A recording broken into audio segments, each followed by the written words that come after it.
First of all, the fiscal challenge is very large. Secondly, you shouldn't cut spending or raise taxes in the middle of a recession, although I think many of us would argue, I certainly would, that we should enact measures as soon as possible to send the right signal to financial markets that we're getting our fiscal house in order. Third, everything needs to be on the table. The problem is too big to do it with just one portion of the budget. Fourth, health care spending is the big enchilada.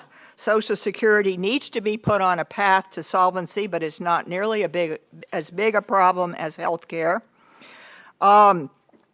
Next, we need to curtail tax expenditures. These are the deductions and preferences that are layered through the entire tax code and that are currently costing us roughly $1 trillion a year.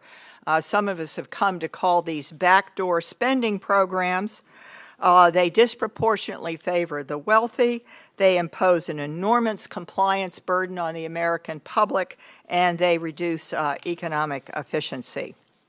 We also, I think, all agree that we need to look for savings in defense and the rest of the budget, not just in the revenue side and not just in the three big entitlement programs, although the three big entitlement programs, which are Medicare, Medicaid, and Social Security, already absorb over 70% of all revenues that we are collecting right now, and they will, if left unchanged, move us into totally unsustainable territory.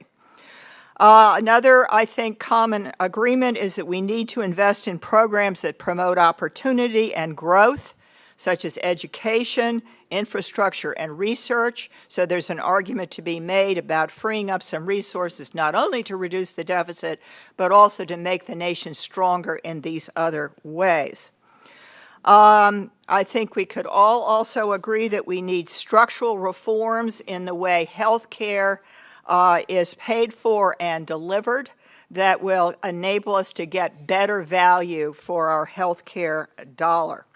And finally, I think we need to preserve the core commitment to ensure people a decent income in their retirement years and access to basic health care, especially among those whose lifetime earnings have been low and who are up there in the oldest segment of the elderly population.